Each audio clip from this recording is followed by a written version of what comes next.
Hello friends, welcome to my channel. મિત્રો, હવે within a month LLB semester 1ની exam આવી જશે, તો તમે બધા સ્ટડી ચાલુ કરી દેજો. હવે આજે આપણે વાત કરીશું કે તમારી એક્ઝામ પેટર્ન શું રહેશે અને એક્ઝામ કેટલા માર્ક્સની રહેશે અને તમે કેટલા માર્ક્સથી પાસ થશો અને જો ફેલ થશો તો નેક્સ્ટ સેમેસ્ટરમાં એડમિશન મળશે કે કેમ, અને શું આ યુનિવર્સિટી એક્ઝામ પહેલાં તમારી ઇન્ટરનલ એક્ઝામ લેવામાં આવશે અને શું એ આપવી ફરજિયાત છે. આજના વિડીયોમાં આ બધા જ વિશે આપણે ચર્ચા કરવાના છીએ, તો વિડીયોને એન્ડ સુધી જુઓ. અને જો તમે મારી ચેનલ પર નવા છો તો ચેનલને સબસ્ક્રાઇબ કરવાનું ના ભૂલતા. હવે મિત્રો, પહેલાં વાત કરીએ કે તમારી યુનિવર્સિટીની એક્ઝામ કેટલા માર્ક્સની રહેશે. તો મિત્રો, તમારી યુનિવર્સિટીની એક્ઝામ 100 માર્ક્સની રહેશે અને એમાંથી તમારે પાસ થવા માટે મેઇન 5 સબ્જેક્ટ્સમાં ટોટલ 250 માર્ક્સ લાવવાના રહેશે અને લાસ્ટ 2 સબ્જેક્ટમાં 40+ માર્ક્સ લાવવાના રહેશે. ત્યારે જ તમે પાસ થશો અને નેક્સ્ટ સેમેસ્ટરમાં જશો. હવે મિત્રો, 100 માર્ક્સના ક્વેશ્ચન પેપરમાં ટોટલ 4 ક્વેશ્ચન આવશે, જેના દરેકના 25 માર્ક્સ રહેશે. જેમાં ફર્સ્ટ ક્વેશ્ચન 25 માર્ક્સનો રહેશે, જેના અથવામાં 2 ક્વેશ્ચન રહેશે, જેમાં એક 15 માર્ક્સ અને એક ક્વેશ્ચન 12 માર્ક્સનો રહેશે. એવી જ રીતે ક્વેશ્ચન 2 અને 3માં પણ એક ક્વેશ્ચન 25 માર્ક્સનો હશે અને એના અથવામાં 2 ક્વેશ્ચન હશે, જેનું ટોટલ 25 માર્ક્સ થશે. હવે લાસ્ટ ક્વેશ્ચન નંબર 4માં 2 ક્વેશ્ચન રહેશે, એ અને બી. હવે એમાં ટોટલ 5 શોર્ટ નોટ્સ રહેશે, જેમાંથી તમારે 3 શોર્ટ નોટ્સ લખવાની રહેશે અને બીમાં ટ્રુ ફોલ્સ વિથ રીઝન્સ રહેશે અને ઘણી વખત એમાં શોર્ટ નોટ્સ પણ આવી શકે છે.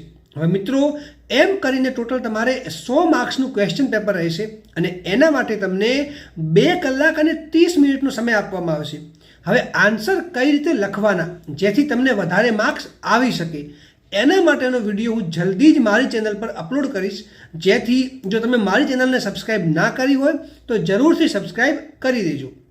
મિત્રો, હવે જોઈએ કે તમે પાસ કેટલા માર્ક્સથી થશો અને જો તમે ફેલ થશો તો શું તમને નેક્સ્ટ સેમેસ્ટરમાં એડમિશન મળશે કે નહીં. તો મિત્રો, જો તમારે LLBમાં સેમેસ્ટર 1માં પાસ થવું હોય તો તમારે મેઇન 5 સબ્જેક્ટ્સમાં 50+ માર્ક્સ લાવવાના રહેશે.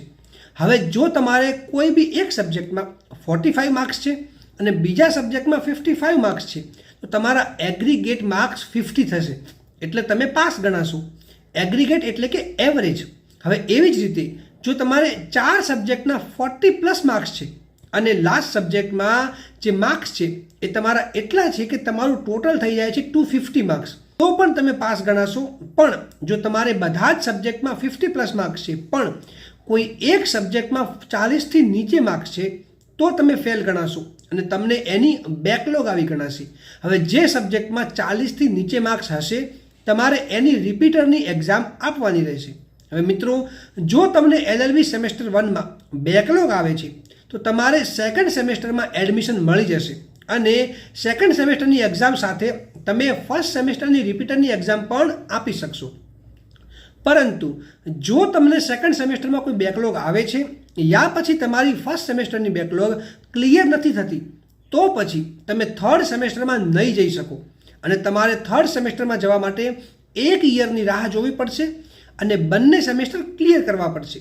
હવે મિત્રો, તમારી એક્ઝામ અરાઉન્ડ એન્ડ ઓફ જાન્યુઆરી આવી શકે છે, તો તમે તૈયારી કરવાનું ચાલુ કરી દેજો અને તમને બધા જ સબ્જેક્ટના મોસ્ટ IMP ક્વેશ્ચન્સ જલ્દી જ મારી ચેનલ પરથી મળી જશે. હવે મિત્રો, વાત કરીએ આપણે ઇન્ટરનલ એક્ઝામની. તો મિત્રો, દરેક કોલેજમાં ઇન્ટરનલ એક્ઝામ લેવામાં નથી આવતી, અમુક કોલેજે જ ઇન્ટરનલ એક્ઝામ લે છે. હવે ઇન્ટરનલ એક્ઝામ જે છે એ તમને ખાલી પ્રેક્ટિસ માટે લેવામાં આવે છે. એના માર્ક્સ યુનિવર્સિટીની એક્ઝામમાં કાઉન્ટ નથી થતા કે તમારા રિઝલ્ટમાં પણ કાઉન્ટ નથી થતા. જો તમે ઇન્ટરનલ એક્ઝામ આપશો તો તમારી જે મેઇન એક્ઝામ હશે, જે યુનિવર્સિટી એક્ઝામ હશે, એ તમે સારી રીતે આપી શકશો, એટલે કે તમારી પ્રેક્ટિસ થઈ જશે. પણ જો તમે ઇન્ટરનલ એક્ઝામ નથી આપતા તો પણ તમારે ચિંતા કરવાની જરૂર નથી, કેમ કે એના માર્ક્સ તમારી યુનિવર્સિટીની એક્ઝામમાં કે તમારા રિઝલ્ટમાં કાઉન્ટ નથી થતા. તો મિત્રો, આ વિડીયોને લાઈક કરો, વધારેમાં વધારે શેર કરો અને મારી ચેનલને સબસ્ક્રાઈબ કરવાનું ના ભૂલતા.